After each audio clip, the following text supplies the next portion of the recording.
bankrupt. It doesn't matter, right? Correct. And it is to finance most of the projects. Perfect. Perfect. Real estate, not takers. Lot of real estate and No takers. yeah, and no takers. Fantastic. Banks then went bankrupt. You were sorry, you were saying something. Same thing. I will give you a positive slide. I will not say negative unless absolutely required. See, the Sheikh had no choice. Dubai does not have oil. Let's get this clear. So, unlike an Abu Dhabi or right a Saudi, right, he does not have oil. So obviously he would have gone to consultants like us and said, what do I do for my people? And he was given a route. The route that he was given is, you don't have oil, convert yourself as a tourism center. Convert yourself as a financial services center.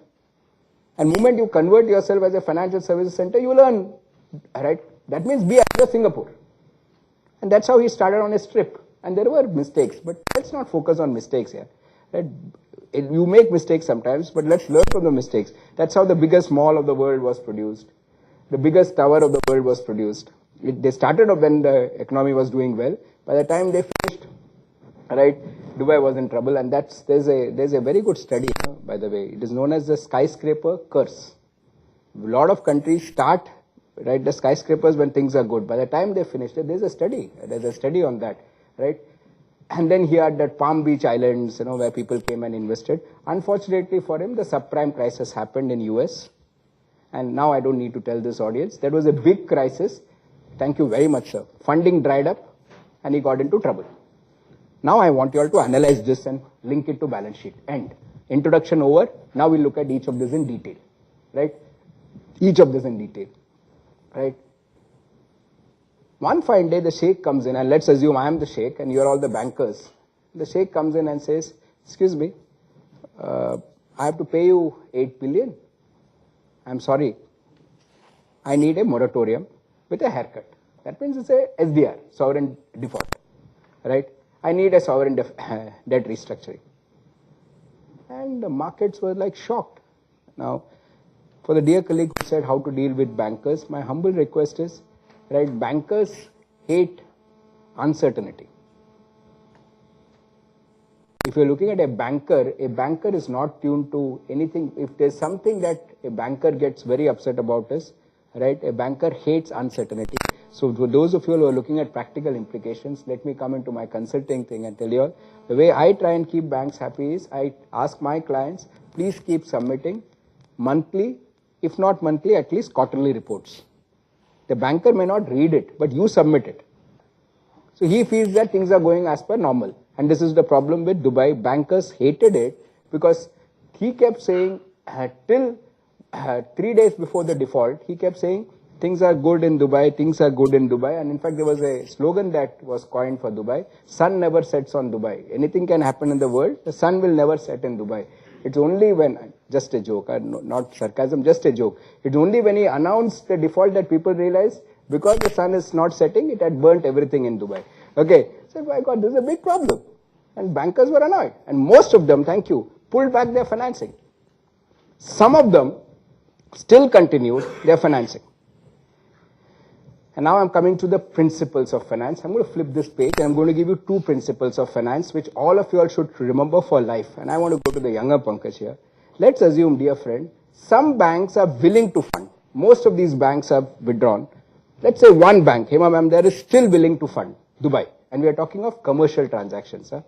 We are not talking of social obligations, commercial transactions, right? Will the bank which is willing to fund, will the bank charge Dubai? Simple question, sir, but I want the response to come from you all. Will the bank, most of the banks have withdrawn, saying Dubai is a bad case. Now we have to recover money, forget lending. Some banks are still saying, like one here, saying, chalo, we'll take this risk and we'll still lend to Dubai. Will they charge, simple one, will they charge a lower interest rate or a higher interest rate? Then, a very polite gentleman. He was waiting for me to finish the question. Thanks for the spontaneity. First principle of finance.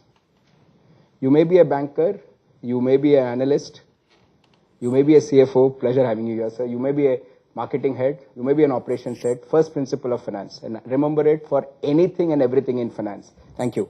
Risk versus return. 2 principles of finance which you will remember forever. Right? 2 principles of finance which you would remember forever. First principle is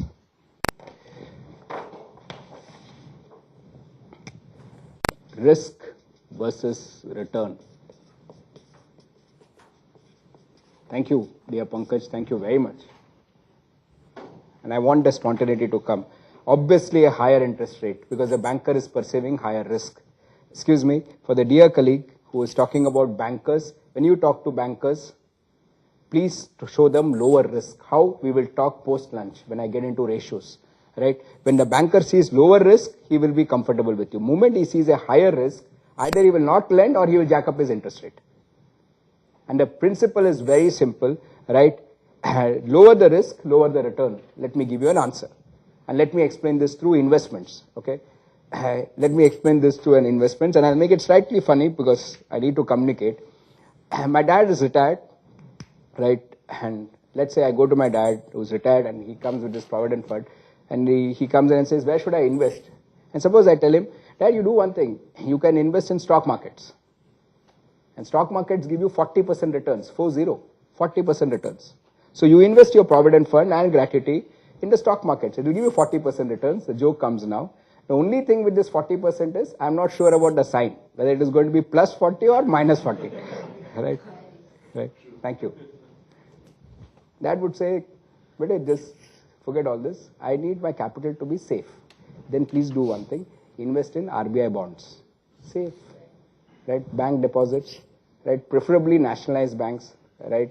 Right? That is your safe. 8% you get. Lower the risk, lower the return. Higher the risk, higher the return. One twist in the story, higher the return expected. Whether you get, right? Whether you get it or no, right, is a call on the markets, right? On the same website, I'll not discuss it today, obviously, but I get a feeling some of you all will be, and especially some seniors are there, would be interested in project finance and valuations. I've uploaded the videos there. And I want to keep telling this, the two principles, that's all. For you all, at this stage, if you want to take it further, I've given you the source. One is risk versus return. Second principle of finance is time value of money. That's all. Finance is two principles. इतना आपको याद रखना है मेरे लिए. One is risk versus return. Second is time value of money. Again, let me ask some very simple questions. Right? I need to keep interacting with you all. Rohanji, very simple question. I'm sorry, but I need you to respond, young friend. Or rather, I'll not put it as a question. So very obvious, at least for this evolved audience. A rupee that I earn today is much more valuable than a rupee that I earn after a month. That's your time value of money. You may do NPV, you may do project finance, we'll talk, right? But at the end of it, there are two things in finance, risk versus return. So in this case, I've introduced, now the introduction is over with this. First rule, finance is logic. Second, if you look at jargons, look at the English behind the jargons, it will be demystified.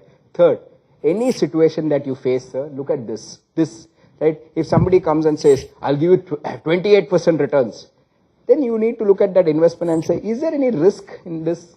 I need to analyze this. 28% in today's terms looks like it's very high. So can I see if there's a risk in this? And then the questions start. Having said this, let's finish balance sheet. What does the balance sheet indicate? I've said it long time back, but I took a detour to satisfy some colleagues. A balance sheet indicates something which is known as worth, says the young friend, which is also right. I'll get the word out. The word is like this, but before the word goes in, let's analyze this case. The answer will come from you all. I'll go to Nitilji. So most of the banks have withdrawn. Some banks continue and they are charging higher interest rates, as a young friend said. My question is, why did the Sheikh get into all this trouble? I've been told by dear Ashwant, right? Ashwant sir tells me that the Sheikh is worth 10 billion. Sheikh is worth 10 billion. And the loan outstanding is only 8 billion. Right. Good. Right? But since I have given it to the colleague there, fantastic response. Right? I'm only wondering, why is the Sheikh not signing a check of 8 billion? He's worth 10 billion. The amount is 8 billion. He could sign a check of 8 billion and give it. And then why could he not do that? No liquidity. Okay. So yes, sir. One sec. Again, we are coming back to one more dimension, the same dimension of business we are repeating. Right? Lovely. Liquidity, which is already covered. Book value of assets. Okay. Thank you. Ronji, you were saying something. The value of the assets that we have is not actually what the value of the assets is. Same with the demon, similar to the demon brothers. Liabilities are more than the assets. No, the assets today aren't what they expected them to be. The asset value is more. Sheikh is worth 10 billion. Where has he invested? He has invested in real estate. Nobody is going to buy that real estate today. When he invested, its value was very high. 6 months back, 1 year back. Today, if you try, and distress sales never gives you that money. Sheikh is worth 10 billion. Where the Sheikh has invested? Thanks. Thank you for liquidity. I'm coming to the third aspect of business, right? And please note, I have not used a single slide. The answers are coming from you all. Okay. So, Sheikh is worth 10 billion. Where has he invested? He has invested in shares of US-based financial companies. When he had invested, Citibank was possibly $25. Today, it's right. When it got revalued, it was about $1. Sheikh's worth 10, and this is a bit of sarcasm, a bit of joke, just to keep the session lively. Sheikh is worth 10 billion. He had invested in finely bred horses. See, if you have a lot of money, sometimes you do asset diversification also. Hey, that's those days. So what do you do with that now here? Nobody's going to pick it up from you now. Thank you. When you say worth, the third aspect of business comes in. Please note, and this I will give it to you. The third aspect of business is what is known as solvency. There are only 3 aspects of business, dear colleagues, right, which you have been answering. I'll give you the jargon. 1, profit and loss statement, which indicates profitability. A cash flow statement, which indicates liquidity. Balance sheet, which indicates solvency. Rajiv sir, solvency is, as dear Rohan and as dear Rajesh ji said, what is the current value of your assets? What is your current value of your assets, right? Against, absolutely, sir. Against the recorded balance sheet value, which is the book value, right? Solvency is a very critical indicator. And sometimes you find you have taken a loan. You have taken a loan of 5 crores and you have purchased a house worth 6 crores. And now what happens, expert sir, is the value of the house, please note, the value of the house is now come down from 6 crores to 4 crores. The loan against that house is still 5 crores. You are insolvent. Please note, it's a simple case of you are insolvent. 3 statements, 3 of them, right, answers came from you all, but the jargons I had to supply: profitability, liquidity, solvency. What does the, this is the introduction to the topic. Now each of this in detail, and we'll keep interacting, right? Nothing difficult in this. Please note, the first thing that you have to remember when you analyze balance sheet, ma'am, let me simplify this also for you all. First principle, Faridji, is, sir, imagine the company to be an artificial person. So if you say, right, Rajesh sir, is a person there. Jibu sir is a person. Dear Ashwat is a person. Anil Menon is a person. When I say Reliance Industries, imagine Reliance Industries as a person, artificial person standing in front of you. Kohinoor Hospitals, artificial person standing in front of you. Second principle. What are liabilities? Liabilities are nothing but sources of funds for the artificial person. Sources of funds for the artificial person. And sources of funds for the artificial person. And what are assets? Assets are nothing but, thank you, application of funds, thank you very much, application of funds by the artificial person. Get this straight and clear. 3 principles, an answer will come from you all. Imagine, I repeat, imagine the company to be an artificial person. Liabilities are sources of funds. By the sources of funds to the artificial person. Assets are application of funds by the artificial person. And the answer will come from you all. RBI policies will be, the government policies will be toughest for ECB because it is a borrowing. And please remember, whenever there is a borrowing, over a longer period of time, more foreign exchange will go out. Because loans means you have to pay interest. So out of these 3, which is the one which typically RBI will be very controlled? It is ECB. That is why what RBI says, for the dear colleagues who want ECB guidelines, up to 750 million in a year, automatic approval. Anything above 750 million, you have to come and take the permission of RBI. And ECB, typically Indian corporates like to bring in that used to like to bring in foreign exchanges because most of it was coming at very, very low rates. And one last jargon, right, on this, since we have covered so much, let me give you one more, okay, which is known as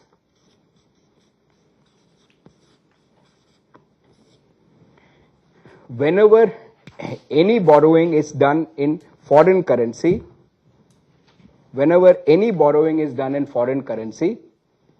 it will be done on LIBOR basis. Let me give the full form, Rajesh ji. London Interbank Offer Rate. London Interbank Offer Rate. Right? What it basically means is, right, banks based out of London, what is the rate at which they are lending and borrowing with each other? So if an Indian corporate goes abroad, they will get loans at LIBOR plus, right, 2, 3, whatever, thank you, right, LIBOR plus spread. No, never, right? It will not be minus, spread will always be plus, but LIBOR itself can come down. But if LIBOR rate is more than the Japanese interest rate, Japanese national interest No problem. So then the rate will be adjusted there. Please remember, corporates will always have to pay something, this is always plus over this rate. And why ECBs are so very popular, LIBOR, if you take LIBOR at, let's take a LIBOR just for calculations at 1%, plus spread of, let's take 2%, as Sir said, these loans were coming at 3%. But Abhi, one sec. All these guys are now stuck. All these guys are not stuck. And that's why, that's the first thing, right? Why? Because when they raise these loans, thank you. When they raised these loans, dollar was 45. And now when they are coming to repay back these loans, thank you for the smile. Now you're understanding finance. Rupee has depreciated. And that's where, right, typically one thing that, this is for the fellow bankers, right, whenever in the debt portion, when you see ECBs, immediate question that you should be asking is, right, when is the repayment due? Is it immediate? Then we have got a problem. If it is no over a period of time, there's no problem. ECBs look cheap because you're looking at only interest rate. But there is another risk, dear colleagues. My closing line for this session, we'll take a 15-minute break, take it forward, which is known as foreign exchange risk. Whenever the rupee dollar keeps moving up and down, we know what is known as foreign exchange risk. FDI, FII, ECB. We'll take a break, take 15 minutes, come back, right? We'll take this forward one by one. Please take a break, colleagues. Pleasure.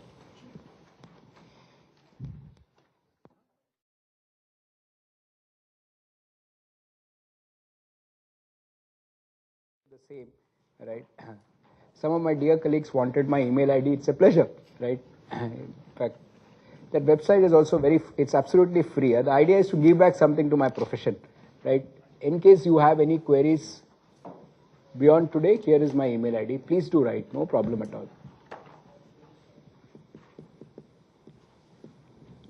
The only requirement and only request is pass it on to the youngsters. A lot of people get scared of finance, and that's something which disheartens me because it's one of the easiest subjects possible if you start applying logic. Okay. So what it is, Anil? Menon1, Pankaj sir, at gmail.com.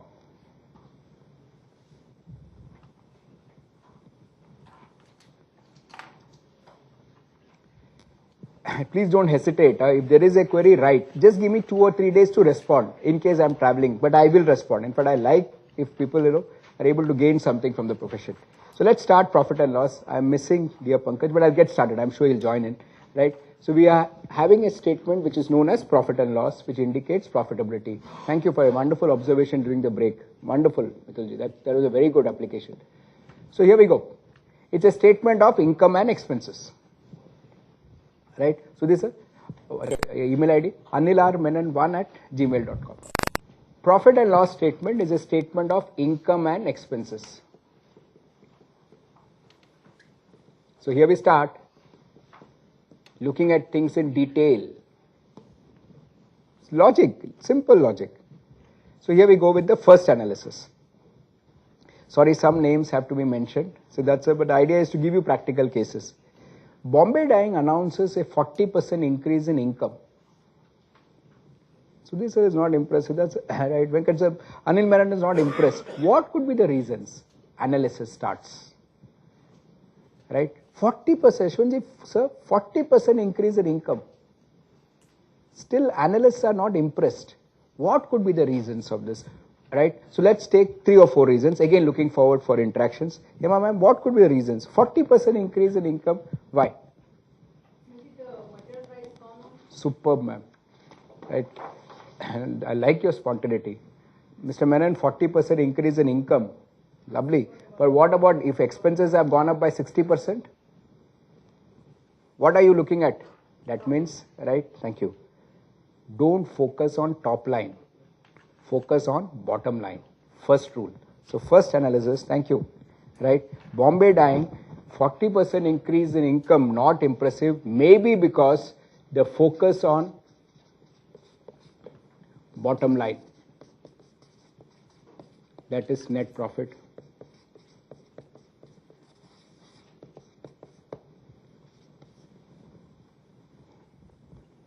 Lovely. Not to discourage you, ma'am, but that was a wonderful analysis. All right. One sec. Roshan, always a pleasure. Right. Let me just finish. I'm sorry, ma'am. In this, your analysis is very good. Does not apply to Bombay Dyeing. Bombay Dyeing's expenses have gone up by only 15%. 1-5. Right. Ma'am, wonderful. But I'm just trying to encourage some more discussions. Right. So, ये आपका thinking अच्छा है, but this does not apply to Bombay Dyeing. But still, we are not happy with Bombay Dyeing's 40% growth. Even though expenses have gone up by only 15%. So actually net profit also has gone up. So very good point, does not apply to Bombay Dyeing. What could be the other point? Sudhir sir. Look at the gross margin. You look at gross margin, okay. So you're coming, okay. You will come back to gross margin. You look at the... My direct cost and direct. Okay. Direct income and to my direct expenses. You look at direct income and direct expenses. Thank you. Thank you very much. Raw material cost is gone. Agreed, sir. Balaji sir, that point I have accepted. Agreed. Can we have some more thinking? So net worth may not have One increased, time- even though net profit has One sec, Lakshman sir, I'm giving it to you. 1 sec. Huh? net profit has increased, but net worth may not have been increased. Pankaj sir, 1 sec. I'm sorry. I have not understood what you're saying. I'm not saying you're wrong. I have not understood. Net profit may have increased. Agreed. But the net worth of the company may not have increased simultaneously due to the profit. I mean, the net worth. Sir, senior, and you are a respected friend now. If net profit increases, net worth also will increase. Right? That's why I'm trying to understand what you're saying. So, I'll come to each one of you. It'll be a pleasure. So, in this case, ma'am, sir, that was lovely. Gross profit. What else? Anuj, you put up a hand. Basically, just like a case of Sir, you will be the last to speak. You will be last because you got the answer. just in case of Mukesh Ambani, he's very cashless right now. It's just because working capital is less, they are investing less in their working capital of fixed assets and accruing more income. Okay. That is why the income is very low. Right. Okay. Sir. Cash flow, problem with the cash flow, there is no cash coming. You know, though Sir, मेरा ही मुझे dose वापस दे रहे हैं लोग. Okay, right. Okay, which is very good answers. On a lighter note, I'm so happy. Okay, maybe they are facing. This is good here. Lovely. What else can a trader ask for? Maybe they are facing cash flow problems. Agreed, sir. Sorry, Bombay Dyeing is not facing cash flow problems. Still, we are not impressed. What else? Superb analysis. See the way you are speaking. Okay. 1 sec, sir. 1 sec. It will be impolite. Colleague here. What about the not booking the entries on time? So if you so the last period, last quarter, I've manufactured certain goods, but I've not billed it on that because I've billed it late. So it shows 15% increase or 40% increase because they're late. I just said this is one way you manipulate your statement. This is one way you manipulate. Say 1 sec. This is not what I wanted. But आ गया ना answers ऐसे ही आते हैं. No, I learn a lot from FMB kids. Though they call me finance faculty, I say I am privileged to be with FMB team of SPJ. But there's young friends like him who come and they tell me business secrets. right? And then you understand a lot. I am from Bajaj. I have done an MBA, but believe me, it's more practical finance that really is more interesting. Fantastic. So maybe there is some billing cycle that they are playing, and I don't want to talk about SMEs. Even Microsoft does that. Right? You know, it's a very simple way. They developed a product, and excuse me, even a builder can do that. Right? I'm not talking of any specific builder. A builder gets an advance for a flat. He books it as income. Brilliant, huh? Excuse me. Suddenly you will see his profits will go up because उन्होंने वो income दिखाया, उसके सामने cost नहीं दिखाया. Not even a single foundation has been laid, but he gets an advance. He's right. It's an income for him. Brilliant. This is known as financial shenanigan. This is known as financial manipulation. Okay, so maybe there is some, right, financial shenanigan here. Rajesh sir, there is a, I'll turn this page, come back here. There is a good book which is named as Financial Shenanigans. This book is by Hull, Hull. And it shows how companies tend to manage their accounts. What are all the frauds that people can do? It's a 200-page book. So that's where the joke comes now. At the end of 200 pages, Venkat sir, the author writes, this list is not exhaustive. So after 200 pages, he writes this. He says, this list is not exhaustive. Whatever I have observed, I have done it. So he's brought out the Microsofts of the world, the GEs of the world saying, accounting mein ye log gadbad karte hai, and this is how things are. So very good point. But sorry, I think Bombay Dyeing did not do any financial shenanigan, no manipulation. Still analysts are not impressed. What could be a reason? One sec. Now I'll take charge. I got some very good responses, but I think we are missing the boat, and I'd like to go to a dear senior. Sir, I'll give it to you towards the end. That's my promise, because you have already answered. But before that, I want to get two more responses, and I want to come from sir, right? Sir, as a parent, answer will come from sir, right? As a parent, my son comes to me and says, he has got 4th rank. My typical response is, right? My typical response is, but last time you stood 3rd in your class. This time it is 4th. I'm not happy. Why would I say that, sir, to my son? Sir, I would like you to speak. Why would I say that? Because he's performed less than what he had done in the last This is, thank you, sir. This is what a banker calls as absolute analysis. Hey, what are you saying? Right, thank you, sir. Right, thank you. Last time Bombay Dyeing grew by 2, right, thank you. Last time was 70. 1 quarter back it was 50. This time it is down to 40. What are we getting excited about? Right? Thank you. Word is absolute analysis. The jargon is absolute analysis. So what could be another reason? Thank you, sir. Another reason is you look at that entity, maybe my son, maybe Bombay Dyeing, and say, hey, what has been this performance? Please note, Pankaj sir, you wanted this. My bankers, my young friends, right? We will do what is known as Q on Q. Sushil ji? Quarter on quarter, year on year analysis. Quarter on quarter, year on year analysis. So you will look at this analysis and you will look at it and say, excuse me, over this quarter, I think this has not been good. Over this has not been good. So you look at that person and say, hey, you are 3rd, yeah, now you are 4th. So your 40% is not good, you are dropping. Correct. Now we'll go for the 3rd point, right? 4th point. One sec, I'll just finish 4 points. 4th, I want sir to speak. Then I'll take some more points. There is another way of looking at it. How do you analyze, right? There's another way of looking at it. Right? Lovely, lovely. Let's say I have a neighbor. Lovely. I have a neighbor whose daughter has stood 2nd. If my son has stood 4th, the first thing that I'll do, which is very wrong parenting anyway, right, is that